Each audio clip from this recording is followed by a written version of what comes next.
Hey, and welcome to a brand new edition of The Rundown with Ramon. This is Ramon Ray, your host on The Rundown with Ramon. All we ask is the top things you need to do to live your best life and start to grow your business for about 30 minutes or less of your time.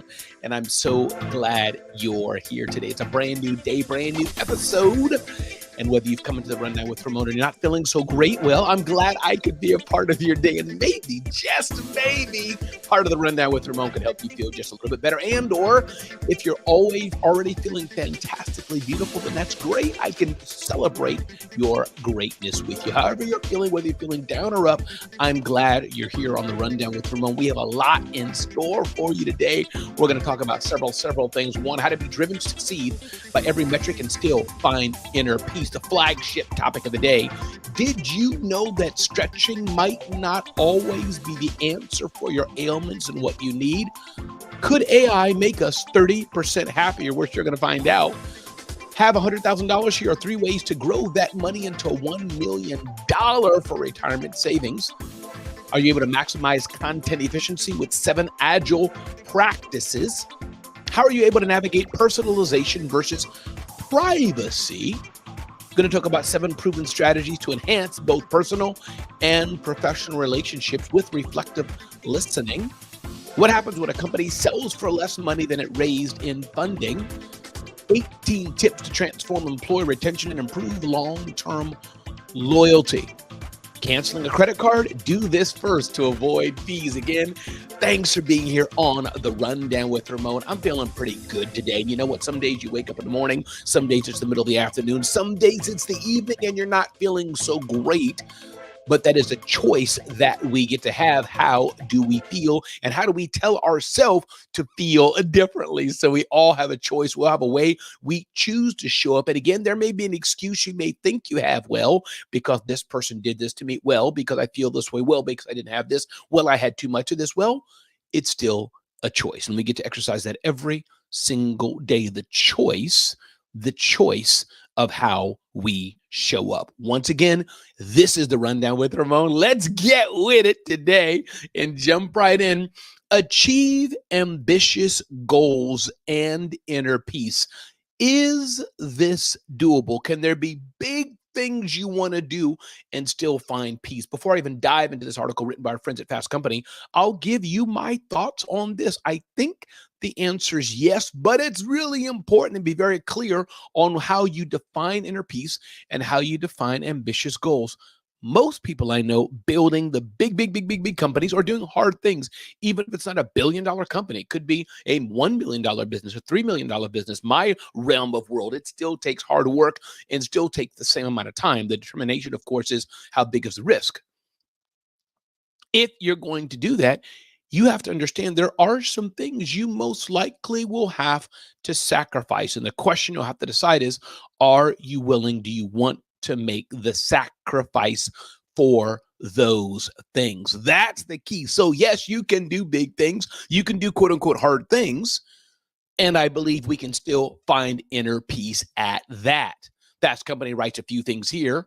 One, talking about Gino Wickman is the author, best-selling author of the award-winning book Traction. I have it on my shelf and along with other titles. Congratulations to Rob Dubay, co-founder of Image One, and the co-authors. It seems like they've written a book together. And this book is called Shine: How Looking Inward is the Key to Unlocking True Entrepreneurial Freedom. One, know your outer and inner world.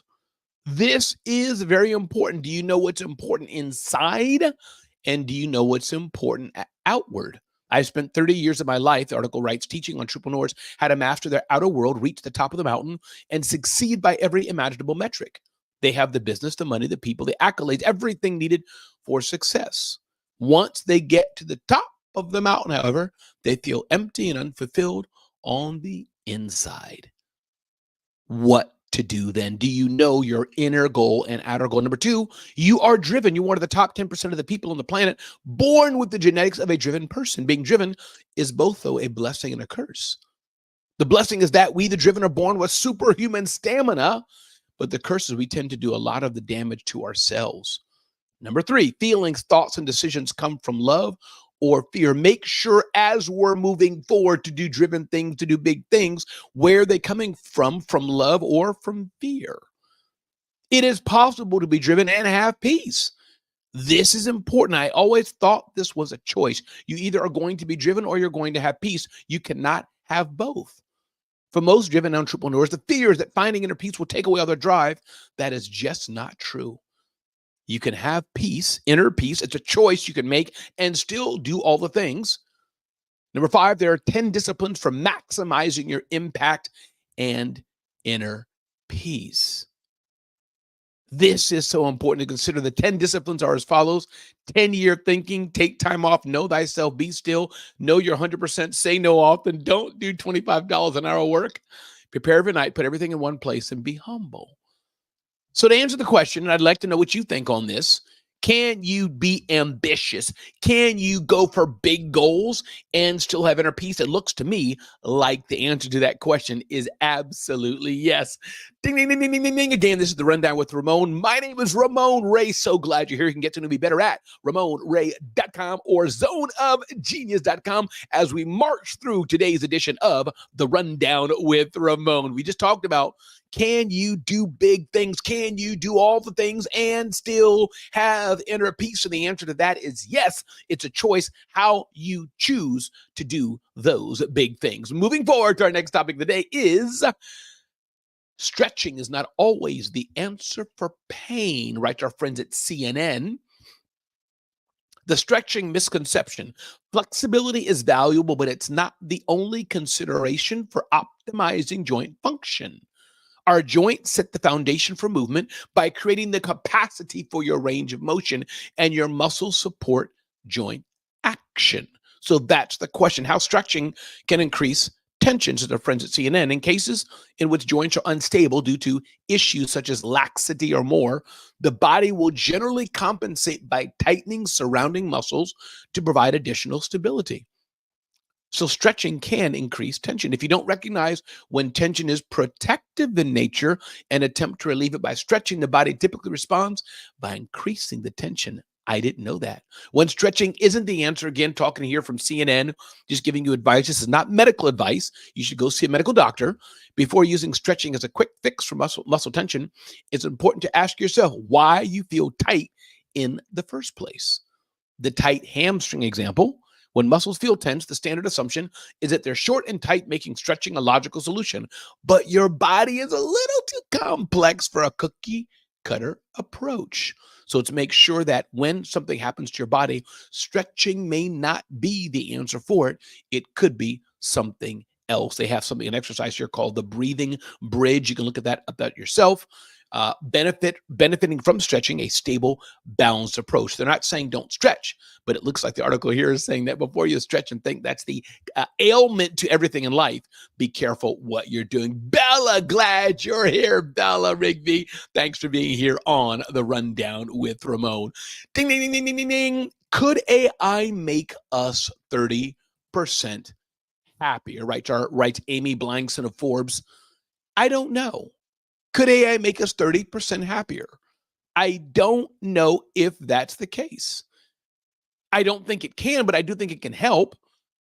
But here's some things I would say that may help with that. Even if we generated 30% more time, what will we do with it? And what the article is postulating, that AI can help us save time, 30% or more. Step 1, know where your time is going. Are you wasting your time just scrolling on scrolling on social media? AI can't help. Where's your time going? Number 2, look for places you can proactively save. Can you do certain tasks more automated, more streamlined, and let the robots take over or not? Number 3, make a game plan for what you would do with the extra time. If AI is saving you time, what are you going to do with the extra time? Have a conversation with key people at work or home about creating digital boundaries. Make a plan to protect and nurture your newfound time.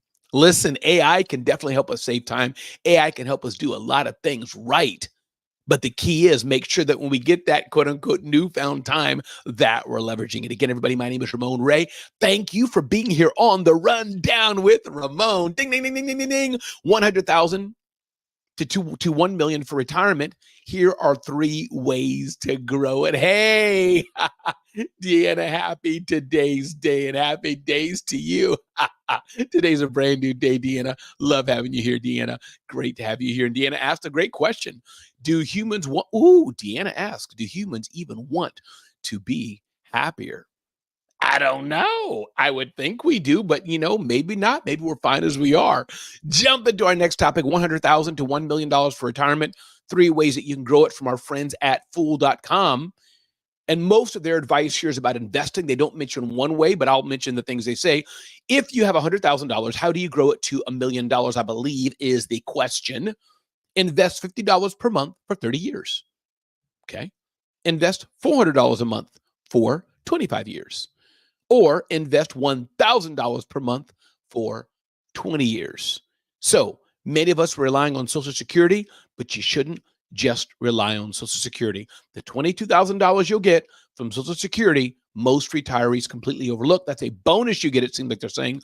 If you're like most Americans, you're a few years or more behind on your retirement savings, but a handful of little-known Social Security secrets could help ensure a boost in your retirement income. For example, one easy trick could pay you as much as $22,000 or more each year once you learn how to maximize your social security benefits. So listen, investing your money is important. Saving your money is important. And Josh Johnson is on the rundown with Ramon. What's up, brother Josh? Glad you're here today.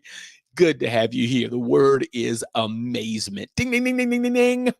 7 agile hacks for content efficiency. Yes, content marketing is so important. How can we plan our content, do our content more or better? The planning process is often far more efficient, especially in larger organizations. So what can you do? Innovative marketing leaders experiment with an agile approach to plan in short-term iterations. How does an agile plan work? Traditional content marketing would document 12 months of content and go the keywords and publishing dates and etc. In agile planning, you start with desired results from your content marketing strategy for the year. Generate 2,000 qualified leads from your blog. Then you anticipate the effort to get there and work backwards. Number 2, implement user stories. When embracing flexible planning, you should ensure that the content benefits your target audience and provides real value at the right time. Number 3, improve estimation. Humans are terrible at realistically estimating the time and effort to complete a project. Realistic estimates are foundational to content marketing efficiency. So improve the efficiency. Number 4, visualize your work process. As you're doing the world of content marketing, visualize how you're working it out. By visualizing the process step by step, you shed light on your team's day-to-day activities and draw attention to undesired scope creep. Again, reading here from our friends at Content Marketing Institute. Number 5, limit work in progress. To put it simply, the more you try to do at the same time, the longer it all takes. So focus on getting work done and then doing something new. Keep your meeting short. Marketing professionals are prone to attend long meetings, but have your meeting short and to the point. Do frequent retrospectives. This is important as well. You should dedicate a separate meeting to revisit your team's work processes frequently and identify room for improvement. Again, everybody, my name is Ramon Ray. This is the Rundown with Ramon. Nice article about from the Content Marketing Institute, all about how we can plan our content better using what they call the agile approach. Ding, ding, ding, ding, ding, ding, ding. 3 tips for personalization and privacy win-win customer experiences. Customer experiences are important. The question I have for you is, are you navigating that right? And are you personalizing it and balancing it with privacy? If you're not, that could be an issue. But 3 things that you may want to keep in mind. 1, don't fear the cookieless world. The age of third-party cookies is coming to an end. In August, Google will finally remove them from Chrome. So there will be no cookies. How will we be able to track your consumers? Well, you need to find out alternative to third-party cookies are in play. Get the most out of first-party data. As your customers are coming to your site, are you collecting the information? Are you asking for surveys, filling out email newsletters, knowing as much as you can about your ideal customer. And number three, the answer lies in AI, writes our friends at MarTech. No matter the size, the shift in public perceptions surrounding data privacy affects every company. And their solution to do this, Google Analytics, G48 or GA4, consent mode, and enhanced conversations. These are ways that marketers can get the right data from their customer and target them accordingly or serve them accordingly to get them to buy more from them. We are in business not just to be in business and hang around, but we're in business to make money. So how do you serve your customers and personalize their offerings, but yet respect their privacy? Ding, ding, ding, ding, ding. Build stronger bonds with reflective listening. 7 key strategies. God gave us 2 ears and 1 mouth. Sometimes we, though, talk more than we speak. So reflexive listening. In a world where relationships are the cornerstone of success, mastering the art of communication is paramount. Ever wonder how some individuals effortlessly navigate personal and professional relationships? Now, just imagine you being able to enhance your personal and professional relationship with just 7 proven strategies. This is from Brains Magazine. Number 1, cultivate empathy. That word empathy is a powerful word when we can empathize with how others are thinking. When we can't empathize with others, we live a very enclosed world. Number 2, practice nonverbal communication. Those are things you can do that are nonverbal and still can convey a point. Number 3, validate emotions. Validation is a powerful tool in reflective listening. When someone shares their feelings with you, acknowledge and validate their emotions, even if you don't agree with their perspective. Number 4, practice active listening. Number 5, use reflective statements. Number 6, be present. Number 7, practice self-reflection. These are ways we can be better listeners and ensure that when people are communicating and speaking to us, they feel served. They feel like, hey, Ramon or Josh or Deanna or Bella are listening to me. Again, everybody, my name is Ramon Ray. This is The Rundown with Ramon. Get to know me better at RamonRay.com. Get to know me better at zoneofgenius.com, zoneofgenius.com, and let us know how we can help you live your best life or start or grow your business. Interesting perplexity coming up from our friends at Acquired. What happens when a company sells for less money than it raised in funding? Explained. Bottom line here, you've raised money for your company. Things are still not working out. What happens? Well, you often sell it. And the hope is you want to give money back to your investors. Maybe you can recoup some of the investment, but you sold it for less money than you raised. And why does this happen? Our friends at They Got Acquired say, 1, a business reaches a saturation point and struggles to grow its customer base. A business is running out of money and can't find investors. The founders may want to move on for personal reasons, such as feeling burned out.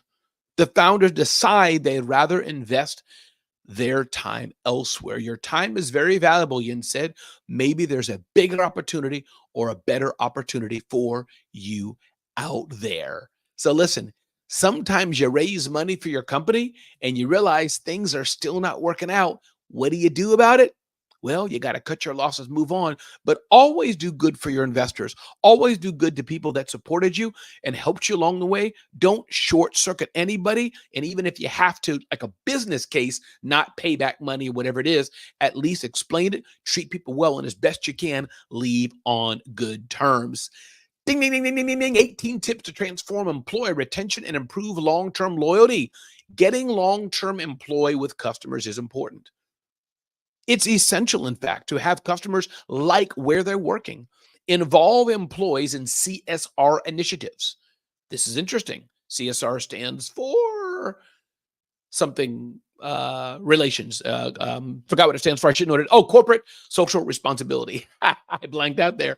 Corporate social responsibility. Number 2, launch an internal mobility program, getting people to be able to move within the company. Prioritize career development. Create a high performance culture. Provide new experiences. Develop tailored growth plans. Allow exploration of different roles. Communicate available internal opportunities. Build dream teams from within. Cultivate a healthy workplace culture. Give employees time to recharge. provide career development opportunities, and I could go on, but we're talking about today, how in the world can you help your team be loyal to you? Not loyal in a bad way. I have a team of several people. I have Mayanne, my executive assistant. I have Clarissa, who helps us with our content marketing. I have Angelica, who does our social media marketing. I have Christina Howard, who is our project manager. I have Josh, who does our video editing. I have John, who does our video editing, and I could go on. We have some cool people part of our team. And one thing I do just with the small team I have is let people know I care. Let people know I'm here. We have team members who are having a baby. Hey, congratulations. Take off and don't worry about it. We'll be here for you when you get back. They provide value and I provide value to them. And that makes things beautiful.